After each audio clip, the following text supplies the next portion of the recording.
Hello ನಮಸ್ತೆ ಎಲ್ಲರಿಗೂ inform media ಜಗತ್ತು ಚಾನಲಿನ ಮತ್ತೊಂದು ವಿಡಿಯೋಗೆ ಸ್ವಾಗತ ಸುಸ್ವಾಗತ.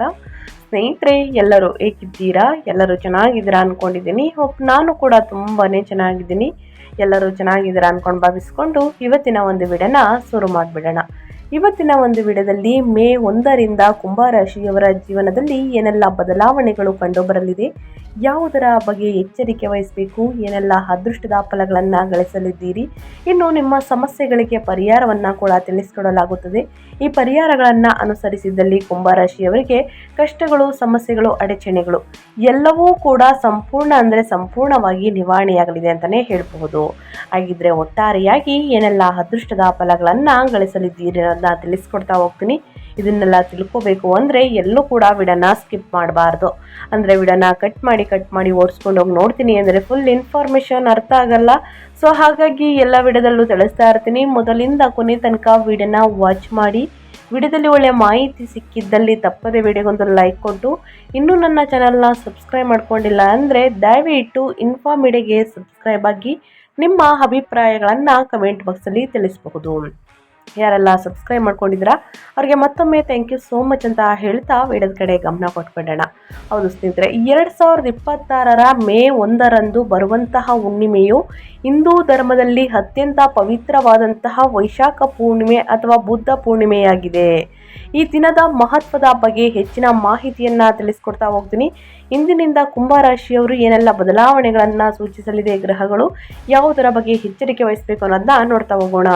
ಮೇ 1 ವೈಶಾಖ ಬುದ್ಧ ಪೂರ್ಣಿಮೆಯ ಮಹತ್ವವನ್ನು ಕೇಳೋದಾದರೆ, ಬುದ್ಧ ಪೂರ್ಣಿಮೆ ವೈಶಾಖ ಹುಣ್ಣಿಮೆಯನ್ನು ಗೌತಮ ಬುದ್ಧನ ಜನ್ಮದಿನವಾಗಿ ಆಚರಿಸಲಾಗುತ್ತದೆ. ಇದು ಬೌದ್ಧ ಧರ್ಮದವರಿಗೆ ಮಾತ್ರವಲ್ಲದೆ ಹಿಂದೂಗಳಿಗೂ ಕೂಡ ಅತ್ಯಂತ ಪವಿತ್ರ ದಿನ. ಇನ್ನು ಪವಿತ್ರ ನದಿಗಳಲ್ಲಿ ಸ್ನಾನ ಮತ್ತು ದಾನ ಧರ್ಮವನ್ನು ಮಾಡುವುದರಿಂದ ನಿಮ್ಮ ಕಷ್ಟಗಳು ಕ್ರಮೇಣವಾಗಿ ಕಡಿಮೆಯಾಗಲಿದೆ. ಈ ದಿನ ಪವಿತ್ರ ನದಿಗಳಲ್ಲಿ ಸ್ನಾನ ಮಾಡುವುದು ಮತ್ತು ದಾನ ನೀಡುವುದು ಪಾಪಗಳನ್ನು ನಾಶಪಡಿಸಿ ಆಧ್ಯಾತ್ಮಿಕ ಪ್ರಗತಿ, ಸಂತೋಷ ಮತ್ತು ಸಮೃದ್ಧಿಯನ್ನು ತರುತ್ತದೆ ಎಂದು ನಂಬಲಾಗಿದೆ. ಸತ್ಯನಾರಾಯಣ ಪೂಜೆ. ಈ ದಿನದಂದು ಭಕ್ತರು ಸತ್ಯನಾರಾಯಣ ಪೂಜೆ, ಉಪವಾಸ ಮತ್ತು ಚಂದ್ರನ ಪೂಜೆಯನ್ನು ಆಚರಿಸುತ್ತಾರೆ. ಜ್ಯೋತಿಷ್ಯದ ಮಹತ್ವವನ್ನು ಹೇಳೋದಾದರೆ, 2026ರ ಮೇ 1ರಂದು ಬುದ್ಧ ಪೂರ್ಣಿಮೆಯ ನಂತರ ಮಹಾಲಕ್ಷ್ಮಿ ಕೃಪೆಯಿಂದ ಅದೃಷ್ಟ ಪ್ರಾಪ್ತಿಯಾಗುತ್ತದೆ ಎಂದು ನಂಬಲಾಗಿದೆ. ಇದು ರಾಜಯೋಗಕ್ಕೆ ದಾರಿ ಮಾಡಿಕೊಡುತ್ತದೆ ಅಂತಲೇ ಹೇಳಬಹುದು. ಸಾಕಷ್ಟು ಜನರು ಕೇಳ್ತಾ ಇರ್ತೀರಾ, ಹುಣ್ಣಿಮೆಯ ಸಮಯವನ್ನು ತಿಳಿಸ್ಕೊಡಿ, ಆ ಸಮಯದಲ್ಲಿ ನಾವು ಪೂಜೆ ಪುನಸ್ಕಾರಗಳನ್ನು ಮಾಡಬೇಕು, ದಾನ ಧರ್ಮಗಳನ್ನು ಮಾಡಬೇಕು ಅನ್ನೋದನ್ನ ಕೇಳ್ತಾ ಇರ್ತೀರಾ. ಸೊ ಹಾಗಾಗಿ ಹುಣ್ಣಿಮೆಯ ಸಮಯ ಬಂದು 2026ರಲ್ಲಿ ಪೂರ್ಣಿಮೆ ತಿಥಿಯು ಏಪ್ರಿಲ್ 30ರ ರಾತ್ರಿ 9:13ರಿಂದ ಪ್ರಾರಂಭವಾಗಿ ಮೇ 1ರ ರಾತ್ರಿ 10:53ರವರೆಗೆ ಇರುತ್ತದೆ. ಸ್ನೇಹಿತರೆ, ಸಂಕ್ಷಿಪ್ತವಾಗಿ ಹೇಳುವುದಾದರೆ ಮೇ 1ರ ಹುಣ್ಣಿಮೆಯು ದೈವಿಕ ಆಶೀರ್ವಾದ, ಶುದ್ಧೀಕರಣ ಮತ್ತು ಆಧ್ಯಾತ್ಮಿಕ ಜಾಗೃತಿಗೆ ಅತ್ಯಂತ ಮಂಗಳಕರವಾದ ದಿನವಾಗಿದೆ ಅಂತಲೇ ಹೇಳಬಹುದು. ಒಟ್ಟಾರೆಯಾಗಿ ಸ್ನೇಹಿತರೆ, ಏನೆಲ್ಲ ಬದಲಾವಣೆಯನ್ನ ಗ್ರಹಗಳು ಸೂಚಿಸಲಿದೆ, ಯಾವುದರ ಬಗ್ಗೆ ಎಚ್ಚರಿಕೆ ವಹಿಸಬೇಕು ಅನ್ನೋದನ್ನ ಕಂಪ್ಲೀಟ್ ಆಗಿ ತಿಳಿಸ್ಕೊಡ್ತೀನಿ. ಇದನ್ನೆಲ್ಲ ತಿಳ್ಕೋಬೇಕು, ಸಣ್ಣ ಪುಟ್ಟ ಪರಿಹಾರಗಳನ್ನು ಫಾಲೋಅಪ್ ಮಾಡಬೇಕು ಅಂದರೆ ಮೊದಲೇ ಹೇಳಿರುವ ಹಾಗೆ ಎಲ್ಲೂ ಕೂಡ ವಿಡಿಯೋನ ಸ್ಕಿಪ್ ಮಾಡಬಾರ್ದು. ಮೊದಲಿಂದ ಕೊನೆ ತನಕ ವಿಡಿಯೋನ ವಾಚ್ ಮಾಡಿ. ವಿಡಿಯೋದಲ್ಲಿ ಒಳ್ಳೆ ಮಾಹಿತಿ ಸಿಕ್ಕಿದ್ದಲ್ಲಿ ವಿಡಿಯೋಗೆ ಲೈಕ್ ಕೊಟ್ಟು, ಸಬ್ಸ್ಕ್ರೈಬ್ ಆಗಿಲ್ಲ ಅಂದರೆ ದಯವಿಟ್ಟು ಸ್ನೇಹಿತರೆ ಇನ್ಫಾರ್ಮ್ ಮೀಡಿಯಾಗೆ ಸಬ್ಸ್ಕ್ರೈಬ್ ಆಗಿ. ಈ ಅದೃಷ್ಟ ರಾಶಿಯನ್ನು ನಿಮ್ಮ ಕುಟುಂಬದಲ್ಲಿ, ನಿಮ್ಮ ಸ್ನೇಹಿತರಲ್ಲಿ ಅಥವಾ ನಿಮ್ಮ ಹಿತೈಷಿಗಳು ಯಾರೇ ಆಗಿದ್ರೂ ಕೂಡ ಈ ರಾಶಿಯನ್ನು ಹೊಂದಿದ್ರೆ ದಯವಿಟ್ಟು ಅವ್ರಿಗೆ ವಿಡಿಯೋವನ್ನು ಶೇರ್ ಮಾಡಿ. ನಿಮ್ಮ ಕಡೆಯಿಂದ ಅದೃಷ್ಟದ ಭವಿಷ್ಯವನ್ನು ಅವರು ಕೂಡ ತಿಳ್ಕೊಂಡಂಗಾಗುತ್ತೆ. ಹೌದು ಸ್ನೇಹಿತರೆ, ಈ ತಿಂಗಳು ಕುಂಭರಾಶಿಯವರಿಗೆ ಮಾಸಿಕ ಭವಿಷ್ಯ ಮೇ 2026ರಲ್ಲಿ ಹೇಗಿರಲಿದೆ ಅಂತಂದರೆ, ಅಪಾರ ಪರಾಕ್ರಮ. ಮೇ ತಿಂಗಳಲ್ಲಿ ಸ್ನೇಹಿತರೆ, ಕರ್ಮಾಧಿಪತಿಯಾದ ಕುಜನು ತೃತೀಯ ಸ್ಥಾನದಲ್ಲಿ ಅಂದರೆ 3ನೇ ಮನೆಯಲ್ಲಿ ಮೇಷರಾಶಿಯಲ್ಲಿ ಸ್ವಕ್ಷೇತ್ರ ಬಲವನ್ನು ಹೊಂದಿರುವುದರಿಂದ ನಿಮ್ಮ ಆತ್ಮವಿಶ್ವಾಸ, ಧೈರ್ಯ ದುಪ್ಪಟ್ಟಾಗುತ್ತದೆ. ವೃತ್ತಿಯಲ್ಲಿ ಅಂದುಕೊಂಡದ್ದನ್ನು ಸಾಧಿಸಲಿದ್ದೀರಿ ಅಂತಲೇ ಹೇಳಬಹುದು. ಇನ್ನು ಪಂಚಮದಲ್ಲಿ ಅದ್ಭುತ ಯೋಗ. ಮೇ ತಿಂಗಳಲ್ಲಿ ಯೋಗಕಾರಕ ಶುಕ್ರನು 5ನೇ ಮನೆಯಲ್ಲಿ ಗುರುವಿನೊಂದಿಗೆ ಸೇರುವುದರಿಂದ ಕಲಾಕಾರಕರಿಗೆ, ವಿದ್ಯಾರ್ಥಿಗಳಿಗೆ ಮತ್ತು ಪ್ರೇಮ ಜೀವನಕ್ಕೆ ಇದು ಸುವರ್ಣ ಕಾಲ ಪ್ರಾರಂಭ ಅಂತಲೇ ಹೇಳಬಹುದು. ಸ್ನೇಹಿತರೆ, ಗ್ರಹಗಳ ಸಂಚಾರ ಮತ್ತು ಗ್ರಹಗಳ ಸ್ಥಾನ ಬದಲಾವಣೆಯಿಂದ ಮೇ ತಿಂಗಳಲ್ಲಿ ಕುಂಭರಾಶಿಯವರು ಏನೆಲ್ಲ ಬದಲಾವಣೆಗಳನ್ನು ಗ್ರಹಗಳು ಸೂಚಿಸಲಿದೆ, ಯಾವುದರ ಬಗ್ಗೆ ಎಚ್ಚರಿಕೆ ವಹಿಸಬೇಕು ಅನ್ನೋದನ್ನು ಕೂಡ ತಿಳಿಸ್ಕೊಡ್ತಾ ಹೋಗ್ತೀನಿ.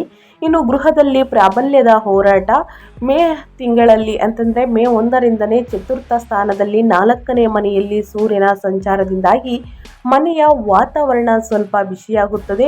ಆಸ್ತಿ ಅಥವಾ ಗೃಹ ಸಂಬಂಧಿತ ವ್ಯವಹಾರಗಳಲ್ಲಿ ಅಹಂಕಾರಕ್ಕೆ ಹೋಗದೆ ಜಾಗರೂಕರಾಗಿರಬೇಕು. ಒಟ್ಟಾರೆಯಾಗಿ ಸ್ನೇಹಿತರೆ, ಗ್ರಹಗಳ ಸಂಚಾರ ಹೇಗಿರಲಿದೆ, ಅದರಿಂದಾಗುವಂತಹ ಬದಲಾವಣೆಯನ್ನು ನೋಡಲಿದ್ದೀರಿ ಅಂತ ನೋಡ್ತಾ ಹೋಗೋಣ.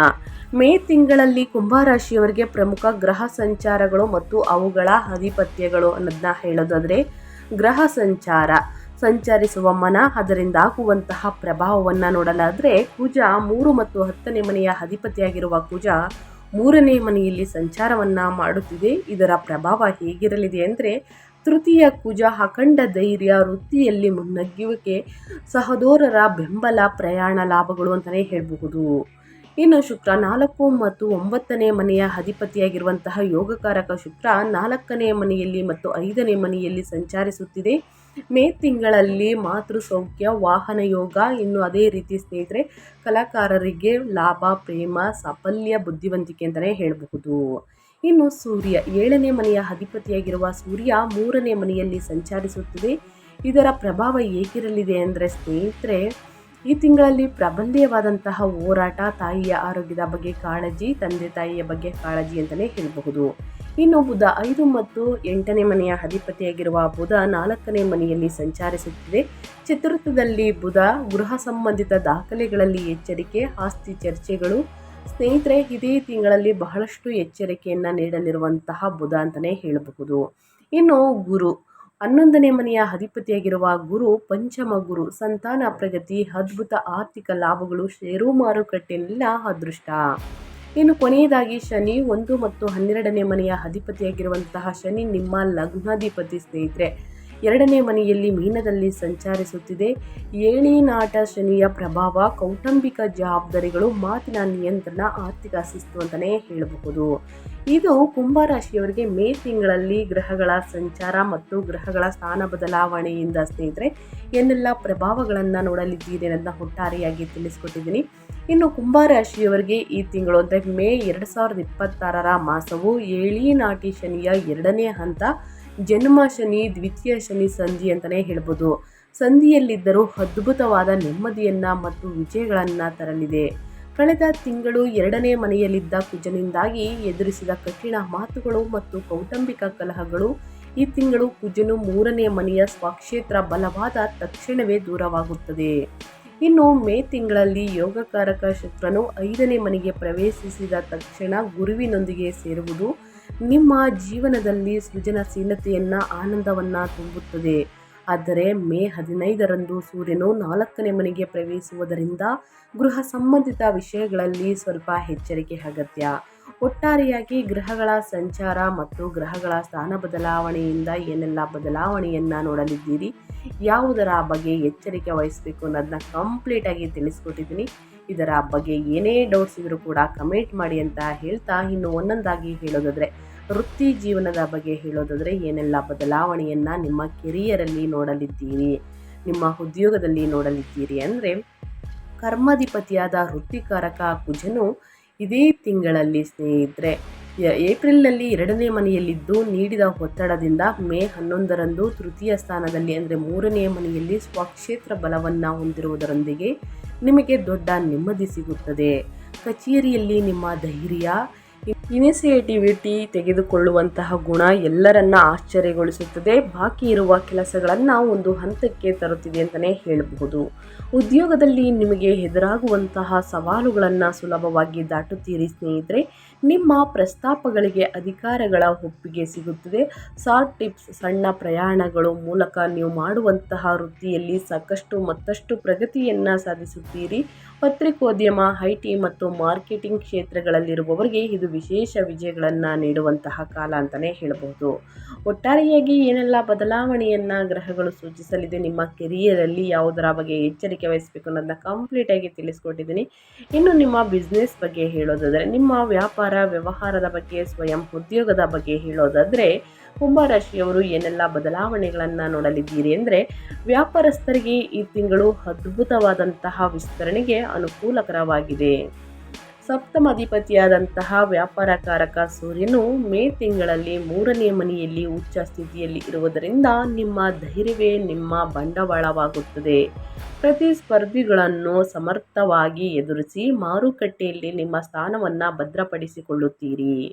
ಇದೇ ತಿಂಗಳು ಯೋಗಕಾರಕ ಶುಕ್ರನು ಪಂಚಮ ಸ್ಥಾನದಲ್ಲಿ ಅಂದರೆ 5ನೇ ಮನೆಯಲ್ಲಿ ಪ್ರವೇಶಿಸಿ ಗುರುವಿನೊಂದಿಗೆ ಸೇರುವುದರಿಂದ creative fields, beauty, designing, event management ಮುಂತಾದ ಸ್ವಯಂ ಉದ್ಯೋಗದಲ್ಲಿ ಇರುವವರಿಗೆ ಗ್ರಾಹಕರ ದಟ್ಟಣೆ ಹೆಚ್ಚಾಗುತ್ತದೆ.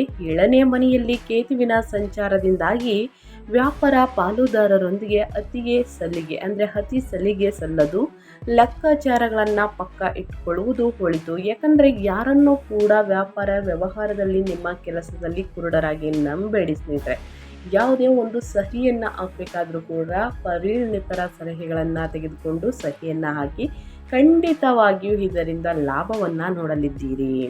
ಇನ್ನು ಮುಂದಿನದಾಗಿ ನಿಮ್ಮ ಆರ್ಥಿಕ ಸ್ಥಿತಿ ಮತ್ತು ಧನಲಾಭದ ಬಗ್ಗೆ ಹೇಳೋದಾದರೆ ಹಣಕಾಸಿನ ಪರಿಸ್ಥಿತಿ ಹೇಗಿರಲಿದೆ ಅನ್ನೋದನ್ನ ನೋಡೋದಾದರೆ, ಕುಂಭರಾಶಿಯವರಿಗೆ ಮೇ 1ರಿಂದನೇ ಹುಣ್ಣಿಮೆಯ ದಿನದಿಂದನೇ ಆರ್ಥಿಕವಾಗಿ ಈ ತಿಂಗಳು ನಿಮಗೆ ಕಾಸಿನ ಮಳೆಯನ್ನು ಸುರಿಸುತ್ತದೆ. ಧನ ಮತ್ತು ಲಾಭಾಧಿಪತಿಯಾದ ಗುರು ಭಗವಾನ್ 5ನೇ ಮನೆಯಲ್ಲಿ ಪೂರ್ವ ಪುಣ್ಯ ಸ್ಥಾನದಲ್ಲಿ ಬಲವಾಗಿರುವಾಗ ಮೇ ತಿಂಗಳಲ್ಲಿ ಶುಕ್ರನು ಕೂಡ ಅಲ್ಲಿಗೆ ಸೇರುವುದು ಗುರು ಶುಕ್ರ ಯೋಗ ಅಂತಲೇ ಹೇಳಬಹುದು. ನಿಮಗೆ ವಿಶೇಷವಾದ ಧನಲಾಭವನ್ನು ನೀಡುತ್ತದೆ. ಷೇರು ಮಾರ್ಕೆಟಿಂಗ್, ಮ್ಯೂಚುವಲ್ ಫಂಡ್ಸ್ ಅಥವಾ ಊಹಾತ್ಮಕ ಹೂಡಿಕೆಗಳಲ್ಲಿ ನೀವು ತೆಗೆದುಕೊಳ್ಳುವ ನಿರ್ಧಾರಗಳು ಅದ್ಭುತವಾಗಿ ಫಲ ನೀಡುತ್ತವೆ. 2ನೇ ಮನೆಯಲ್ಲಿ ಶನಿ ಇರುವುದರಿಂದ ಖರ್ಚುಗಳಿದ್ದರೂ ಕೂಡ ಆದಾಯದ ಹರಿವು ಪ್ರಬಲವಾಗಿರುವುದರಿಂದ ನೀವು ಆರ್ಥಿಕ ತೊಂದರೆಗಳನ್ನು ಎದುರಿಸುವುದಿಲ್ಲ. ರಿಯಲ್ ಎಸ್ಟೇಟ್ ವ್ಯವಹಾರಗಳನ್ನು ಮಾಡುವ ಮೊದಲು ಆಸ್ತಿ ಪತ್ರಗಳನ್ನು ಅಂದರೆ ಮೇ ತಿಂಗಳ 15ರ ನಂತರ 4ರಲ್ಲಿ ನೀಚ ಬುಧನ ಪ್ರಭಾವದಿಂದಾಗಿ ಅಂತಂದರೆ 4ನೇ ಮನೆಯಲ್ಲಿ ಬುಧ ನೀಚನಾಗುತ್ತಾನೆ. ಇದರ ಪ್ರಭಾವದಿಂದಾಗಿ ಒಂದೆರಡು ಬಾರಿ ಪರಿಶೀಲಿಸಿಕೊಳ್ಬೇಕಾಗುತ್ತದೆ. ಯಾವುದೇ ಆಸ್ತಿ ಪತ್ರಗಳನ್ನು ಯಾವುದೇ ಹೂಡಿಕೆಯನ್ನು ಮಾಡಬೇಕಾದ್ರೂ ಕೂಡ 2 ಅಥವಾ 3 ಬಾರಿ ನೋಡಿ ವಿಚಾರಿಸಿ ಪರಿಶೀಲಿಸಿ ಆಮೇಲೆ ತೆಗೆದುಕೊಳ್ಳಿ ನಿರ್ಧಾರವನ್ನು. ಇನ್ನು ನಿಮ್ಮ ಹೆಲ್ತ್ ಬಗ್ಗೆ ಹೇಳೋದಾದರೆ, ನಿಮ್ಮ ಆರೋಗ್ಯದ ಬಗ್ಗೆ ಹೇಳೋದಾದರೆ ಏನೆಲ್ಲ ಬದಲಾವಣೆಯನ್ನು ಗ್ರಹಗಳು ಸೂಚಿಸಲಿದೆ, ಯಾವುದರ ಬಗ್ಗೆ ಎಚ್ಚರಿಕೆ ವಹಿಸಬೇಕು ಅನ್ನೋದನ್ನ ನೋಡೋದಾದರೆ, ಸ್ನೇಹಿತರೆ ನಿಮ್ಮ ಹೆಲ್ತ್ ಬಗ್ಗೆ ಮೊದಲನೇದಾಗಿ ಹೇಳೋದಾದರೆ ಸಾಕಷ್ಟು ಬದಲಾವಣೆಗಳನ್ನು ನೋಡಲಿದ್ದೀರಿ. ಲಗ್ನದಲ್ಲಿ ರಾಹುವಿನ ಸಂಚಾರದಿಂದಾಗಿ ಆಗಾಗ ಅಕಾರಣ ಭಯಗಳು, ಮಾನಸಿಕ ಗೊಂದಲ ಬರುವುದುಂಟು. ಆದರೆ ಮೇ ತಿಂಗಳಲ್ಲಿ ಕುಜನು 3ನೇ ಮನೆಗೆ ಹೋಗುವುದರಿಂದ ನಿಮ್ಮಲ್ಲಿನ ದೈಹಿಕ ದೃಢತೆ, ಶಕ್ತಿ ಏಕಾಏಕಿ ಹೆಚ್ಚಾಗುತ್ತದೆ. ಕಳೆದ ತಿಂಗಳಿನಲ್ಲಿದ್ದಂತಹ ಗಂಟಲು ನೋವು, ಹಲ್ಲುಗಳ ನೋವಿನಿಂದ ಉಪಶಮನ ದೊರೆಯುತ್ತದೆ. ಮೇ 15ರ ನಂತರ ಸೂರ್ಯನು 4ನೇ ಮನೆಗೆ ಪ್ರವೇಶಿಸುವುದರಿಂದ ದೇಹದಲ್ಲಿ ಉಷ್ಣತೆ, ಪಿತ್ತ ಹೆಚ್ಚಾಗುತ್ತದೆ. ಮುಖ್ಯವಾಗಿ ಎದೆಯುರಿ, ಅಸಿಡಿಟಿ ಅಥವಾ BP ಹೆಚ್ಚಾಗುವಂತಹ ಸಾಧ್ಯತೆ ಇದೆ. ಪ್ರತಿದಿನ ಪ್ರಾಣಾಯಾಮವನ್ನು ಮಾಡುವುದು ಮತ್ತು ಸಮಯಕ್ಕೆ ಸರಿಯಾಗಿ ಊಟ ಮಾಡುವುದರಿಂದ, ಯೋಗ, ಧ್ಯಾನ, ಮೆಡಿಟೇಷನನ್ನು ಮಾಡುವುದರಿಂದ ಆರೋಗ್ಯವನ್ನು ಕಾಪಾಡಿಕೊಳ್ಳಬಹುದು ಕುಂಭರಾಶಿಯವರು. ಸೊ ಹಾಗಾಗಿ ದಿನಚರಿಯಲ್ಲಿ ಸ್ನೇಹಿತರೆ ಚೆನ್ನಾಗಿ ಯೋಗ, ಧ್ಯಾನ, ಮೆಡಿಟೇಷನನ್ನು ಮಾಡಿ, ತಿನ್ನುವಂಥ ಆಹಾರದ ಪದ್ಧತಿ ಬಗ್ಗೆ ಎಚ್ಚರಿಕೆ ವಹಿಸಿ, ಮಸಾಲೆಯುಕ್ತ ಆಹಾರವನ್ನು ಸ್ಕಿಪ್ ಮಾಡಿ, ಇನ್ನು ಎಣ್ಣೆಯಲ್ಲಿ ಕರಿದಂತಹ ಪೂರಿ ತಿನಿಸುಗಳನ್ನು ಆದಷ್ಟು ಕಡಿಮೆ ಮಾಡಿ. ಇದು ಎದೆ ಉರಿ ಮತ್ತು ಅಸಿಡಿಟಿ ಜಾಸ್ತಿ ಆಗಲಿದೆ. ಸೊ ಹಾಗಾಗಿ ಇದರ ಬಗ್ಗೆ ಸ್ನೇಹಿತರೆ ನಿಮ್ಮ ಹೆಲ್ತ್ ಬಗ್ಗೆ ಬಹಳಷ್ಟು ಕಾಳಜಿ ವಹಿಸಿ ಕುಂಭರಾಶಿಯವರು ಅಂತ ಹೇಳ್ತಾ, ಇನ್ನು ಕುಟುಂಬ ಮತ್ತು ವೈಯಕ್ತಿಕ ಸಂಬಂಧಗಳ ಬಗ್ಗೆ ಹೇಳೋದಾದರೆ, ವೈಯಕ್ತಿಕ ಜೀವನದಲ್ಲಿ ಈ ತಿಂಗಳು ಅಪಾರ ಸಂತೋಷವನ್ನು ನೀಡುತ್ತದೆ. ಮೇ 1ರಂದು ಶುಕ್ರನು 5ನೇ ಮನೆಯಲ್ಲಿ ಪ್ರೇಮ ಸ್ಥಾನದಲ್ಲಿ ಪ್ರವೇಶಿಸುವುದರಿಂದ ವಿವಾಹವಾಗದವರಿಗೆ, ಅವಿವಾಹಿತರಿಗೆ ಅದ್ಭುತವಾದ ಪ್ರೇಮ ವ್ಯವಹಾರಗಳು ಅಥವಾ ಮದುವೆ ಸಂಬಂಧಗಳು ಕುದುರುತ್ತವೆ. ಜೀವನ ಸಂಗಾತಿಯೊಂದಿಗೆ ಅತ್ಯಂತ ರೊಮ್ಯಾಂಟಿಕ್ ಆಗಿ ಕಾಲವನ್ನು ಕಳೆಯುತ್ತೀರಿ. ಪಂಚಮದಲ್ಲಿರುವಂತಹ ಗುರುವಿನಿಂದಾಗಿ ನಿಮ್ಮ ಮಕ್ಕಳು ಸಾಧಿಸಿದ ವಿಜಯಗಳು ನಿಮಗೆ ಹೆಮ್ಮೆ ಎನಿಸುತ್ತವೆ. ಆದರೆ ಇದೇ ದ್ವಿತೀಯಾರ್ಧದಲ್ಲಿ, ಮೇ ತಿಂಗಳ ದ್ವಿತೀಯಾರ್ಧದ ನಂತರ 4ನೇ ಮನೆಯಲ್ಲಿ ಗೃಹ, ಮಾತೃಸ್ಥಾನ, ಸೂರ್ಯನ ಸಂಚಾರದಿಂದಾಗಿ ಮನೆಯ ವಾತಾವರಣದಲ್ಲಿ ಸ್ವಲ್ಪ ಈಗೋ ಕಂಡುಬರುತ್ತದೆ. ಕುಟುಂಬ ಸದಸ್ಯರೊಂದಿಗೆ, ಮುಖ್ಯವಾಗಿ ತಾಯಿಯೊಂದಿಗೆ ವಾದ ವಿವಾದಕ್ಕೆ ಇಳಿಯದೇ ಇರುವುದು ಉತ್ತಮ. ಅವರ ಆರೋಗ್ಯದ ವಿಷಯದಲ್ಲಿ ಸೂಕ್ತ ವೈದ್ಯಕೀಯ ನೆರವು ಪಡೆಯಿರಿ ಸ್ನೇಹಿತರೆ. ಇನ್ನು ಯಾರಿಗೆ ಮದುವೆಯಾಗಿಲ್ಲ ಅವಿವಾಹಿತರಿಗೆ ಮದುವೆ ಪ್ರಸ್ತಾಪಗಳು ಕುದುರಬಹುದು. ಇನ್ನು ಹೊಸದಾಗಿ ಮದುವೆಯಾಗಿರುವವರು ಸ್ನೇಹಿತರೆ ಸಂತಾನ ಭಾಗ್ಯದ ವಾರ್ತೆಯನ್ನು ಕೇಳಲಿದ್ದೀರಿ ಅಂತಲೇ ಹೇಳಬಹುದು. ಒಟ್ಟಾರೆಯಾಗಿ ಕುಂಭರಾಶಿಯವರು ಏನೆಲ್ಲ ಬದಲಾವಣೆಯನ್ನು ನೋಡಲಿದ್ದೀರಿ ಅನ್ನೋದನ್ನ ಕಂಪ್ಲೀಟಾಗಿ ತಿಳಿಸ್ಕೊಟ್ಟಿದ್ದೀನಿ. ಇನ್ನು ವಿದ್ಯಾರ್ಥಿಗಳ ಬಗ್ಗೆ ಹೇಳೋದಾದರೆ ಅವರ ಶಿಕ್ಷಣದಲ್ಲಿ ಏನೆಲ್ಲ ಬದಲಾವಣೆಯನ್ನು ನೋಡಲಿದ್ದೀರಿ ಅಂದರೆ, ವಿದ್ಯಾಸ್ಥಾನದಲ್ಲಿ 5ನೇ ಮನೆಯಲ್ಲಿ ಗುರು ಮತ್ತು ಶುಕ್ರರ ಶುಭ ಸಂಯೋಗವು ವಿದ್ಯಾರ್ಥಿಗಳಿಗೆ ಅತ್ಯಂತ ಅದ್ಭುತವಾದ ಸಮಯ. ಬುದ್ಧಿ ಮತ್ತು ಏಕಾಗ್ರತೆ ಮತ್ತು ಗ್ರಹಣ ಶಕ್ತಿ ಉತ್ತುಂಗದಲ್ಲಿರುತ್ತವೆ. ಕಲೆ, ಡಿಸೈನಿಂಗ್, ಫೈನಾನ್ಸ್ ಅಥವಾ ಮ್ಯಾನೇಜ್ಮೆಂಟ್ ಓದುವ ವಿದ್ಯಾರ್ಥಿಗಳು ಅತ್ಯುತ್ತಮ ರ್ಯಾಂಕನ್ನು ಗಳಿಸುತ್ತಾರೆ. ಆದರೆ ಮೇ ತಿಂಗಳಲ್ಲಿ ಸ್ನೇಹಿತರೆ ಅಷ್ಟಮಾಧಿಪತಿಯಾದ ಬುಧನು 4ನೇ ಮನೆಯಲ್ಲಿ ಇರುವುದರಿಂದ ಬೇಸಿಕ್ ಎಜುಕೇಷನ್ನಲ್ಲಿರುವವರಿಗೆ ಸಣ್ಣ ಪುಟ್ಟ ಗೊಂದಲ ಬರಬಹುದು, ಶ್ರದ್ಧೆ ವಹಿಸಬೇಕು. ಇನ್ನು ಸಾಮಾನ್ಯ ವಿದ್ಯಾರ್ಥಿಗಳು ಕೂಡ ಅಧ್ಯಯನದ ಕಡೆ ಗಮನ ಕೊಟ್ಟು ಓದಿದ್ದಲ್ಲಿ ಉನ್ನತ ಫಲಿತಾಂಶವನ್ನು ಗಳಿಸುವುದಕ್ಕೆ ಸಾಧ್ಯವಾಗಲಿದೆ. ಭಯ, ಆತಂಕ, ತೊಂದರೆ ಇದ್ದವರು ಸ್ನೇಹಿತರೆ ಪ್ರತಿದಿನ ಹನುಮಾನ್ ಚಾಲಿಸವನ್ನು ಓದಿ ಕಷ್ಟಗಳು, ಸಮಸ್ಯೆಗಳು ಕ್ರಮೇಣವಾಗಿ ಕಡಿಮೆಯಾಗಲಿದೆ. ಈ ತಿಂಗಳಲ್ಲಿ ಅನುಸರಿಸಬೇಕಾದಂತಹ ಪರಿಹಾರವನ್ನು ತಿಳಿಸ್ಕೊಡ್ತೀನಿ. ಮೇ ತಿಂಗಳಲ್ಲಿ ಮೇ 1ರಂದು ಹುಣ್ಣಿಮೆ ಇರುವ ಕಾರಣ ಹುಣ್ಣಿಮೆ ದಿನ ಕೂಡ ಈ ಪರಿಹಾರವನ್ನು ಅನುಸರಿಸಿದ್ದಲ್ಲಿ ಕಷ್ಟಗಳು, ಸಮಸ್ಯೆಗಳು ಕ್ರಮೇಣವಾಗಿ ಕಡಿಮೆಯಾಗಲಿದೆ. ಲಗ್ನದಲ್ಲಿ ರಾಹು, 2ರಲ್ಲಿ ಶನಿ ದೋಷಗಳನ್ನು ನಿವಾರಿಸಿಕೊಂಡು 3ನೇ ಮನೆಯಲ್ಲಿ ಕುಜನ ಧೈರ್ಯವನ್ನು ಮತ್ತು 5ನೇ ಮನೆಯಲ್ಲಿ ಶುಕ್ರನ ಗುರುಗಳ ಯೋಗವನ್ನು ಪಡೆಯಲು ಈ ಪರಿಹಾರಗಳನ್ನು ಪಾಲಿಸಬೇಕಾಗುತ್ತದೆ. ಮೊದಲನೇದಾಗಿ ಶನಿ ದೇವರಿಗೆ ತೈಲಾಭಿಷೇಕವನ್ನು ಮಾಡಿಸಿ ಕಪ್ಪೆಳ್ಳಿನಿಂದ ಎಣ್ಣೆಯಿಂದ ದೀಪವನ್ನು ಹಚ್ಚಿ ಶನಿ ಸ್ತೋತ್ರವನ್ನು ಹೇಳಿ. ಇನ್ನು ದುರ್ಗಾ ಮಾತೆ ರಾಹು ಶಾಂತಿಗೋಸ್ಕರ ಲಗ್ನದಲ್ಲಿರುವಂತಹ ರಾಹುವಿನಿಂದ ಬರುವ ಮಾನಸಿಕ ಭಯಗಳು, ಆತಂಕಗಳನ್ನು ಹೋಗಲಾಡಿಸಲು ಪ್ರತಿದಿನ ದುರ್ಗಾದೇವಿಯನ್ನು ಪೂಜಿಸಿ ಅಥವಾ ದುರ್ಗಾ ಅಷ್ಟೋತ್ತರವನ್ನು ಓದುವುದು ಉತ್ತಮ. ಇನ್ನು ಶಿವನ ಆರಾಧನೆ, 2ನೇ ಮನೆಯಲ್ಲಿರುವಂತಹ ಏಳಿನಾಟಿ ಶನಿ ದೋಷ ನಿವಾರಣೆಗೆ ಸ್ನೇಹಿತರೆ ವಾಕ್ಸ್ಥಾನದಲ್ಲಿ ದೋಷಗಳು ಬರದಂತೆ ಇರಲು ಶನಿವಾರದಂದು ಶಿವಾಲಯದಲ್ಲಿ ಎಳ್ಳೆಣ್ಣೆಯಿಂದ ದೀಪವನ್ನು ಹಚ್ಚಿ ಶಿವನಿಗೆ ಜಲಾಭಿಷೇಕವನ್ನು ಮಾಡಿಸಿ, ಇನ್ನು ಹಾಲಿನ ಅಭಿಷೇಕವನ್ನು ಮಾಡಿಸಿ ಸ್ನೇಹಿತರೆ ಖಂಡಿತವಾಗಿ ಇದರಲ್ಲಿರುವಂಥ ಸಮಸ್ಯೆಗಳು ನಿಮಗೆ ಕ್ರಮೇಣವಾಗಿ ಕಡಿಮೆಯಾಗಲಿದೆ. ಇನ್ನು ಸೂರ್ಯ ನಮಸ್ಕಾರಗಳು, ಈ ತಿಂಗಳಲ್ಲಿ ಮೇ 1ನೇ ತಾರೀಕು ಸ್ನೇಹಿತರೆ ಹುಣ್ಣಿಮೆ ಇರುವ ಕಾರಣ 4ನೇ ಮನೆಯಲ್ಲಿ ಸೂರ್ಯನಿಂದ ಮನೆಯಲ್ಲಿ ಅಶಾಂತಿ ಉಂಟಾಗದಂತೆ ಇರಲು ಬೆಳಗಿನ ಜಾವ ಸೂರ್ಯ ನಮಸ್ಕಾರಗಳನ್ನು ಮಾಡಿ ತಂದೆ ಹಿರಿಯರ ಆಶೀರ್ವಾದವನ್ನು ಪಡೆಯಿರಿ. ಈ ಸಣ್ಣ ಪುಟ್ಟ ಪರಿಹಾರವನ್ನು ಕುಂಭರಾಶಿಯವರು ಅನುಸರಿಸಿ ಅಂತ ಹೇಳ್ತಾ ನಾನು ವಿಡಿಯೋನ ಎಂಡ್ ಮಾಡ್ತಾ ಇದ್ದೀನಿ. ದಯವಿಟ್ಟು ಇವತ್ತಿನ ಒಂದು ವಿಡಿಯೋದಲ್ಲಿ ಕುಂಭರಾಶಿಯವರಿಗೆ ಒಳ್ಳೆಯ ಮಾಹಿತಿ ಸಿಕ್ಕಿದ್ದಲ್ಲಿ, ಈ ವಿಡಿಯೋ ಯೂಸ್ಫುಲ್ ಅನಿಸಿದ್ದಲ್ಲಿ ವಿಡಿಯೋಗೆ ಲೈಕ್ ಮಾಡೋದನ್ನ ಮರ್ತಿದ್ರೆ ದಯವಿಟ್ಟು ಲೈಕ್ ಮಾಡಿ. ಇನ್ನೂ ನನ್ನ ಚಾನಲ್ನ ಸಬ್ಸ್ಕ್ರೈಬ್ ಮಾಡ್ಕೊಳ್ದೇ ನೋಡ್ತಿದ್ರೆ ದಯವಿಟ್ಟು ಇನ್ಫಾರ್ಮೇಡಿಯಾಗೆ ಸಬ್ಸ್ಕ್ರೈಬ್ ಆಗಿ ನಿಮ್ಮ ಅಭಿಪ್ರಾಯಗಳನ್ನು ಕಮೆಂಟ್ ಬಾಕ್ಸಲ್ಲಿ ತಿಳಿಸಬಹುದು. ಓಂ ನಮಃ ಶಿವಾಯ, ಓಂ ನಮಃ ಶನೇಶ್ವರಾಯ ನಮಃ ಅಂತ ಕಮೆಂಟ್ ಮಾಡಿ. ಶನಿದೇವರ ಅನುಗ್ರಹದಿಂದ, ಶಿವದೇವರ ಕೃಪೆಯಿಂದ ಸ್ನೇಹಿತರೆ ನಿಮ್ಮ ಜೀವನದಲ್ಲಿರುವಂತಹ ಸಮಸ್ಯೆಗಳು ಕ್ರಮೇಣವಾಗಿ ಕಡಿಮೆಯಾಗಿ ಉನ್ನತ ಆರೋಗ್ಯವನ್ನು ಪಡೆದುಕೊಂಡು ಸಂಪತ್ತು ಹೆಚ್ಚಳವಾಗಲಿ ಕುಂಭರಾಶಿಯವರಿಗೆ ಅಂತ ಹೇಳ್ತಾ ಮತ್ತೊಂದು ವಿಡಿಯೋ ಜೊತೆ ಮತ್ತೊಂದು ಹೊಸ ಭವಿಷ್ಯದಲ್ಲಿ ಸಿಗ್ತೀನಿ. Thank you for watching.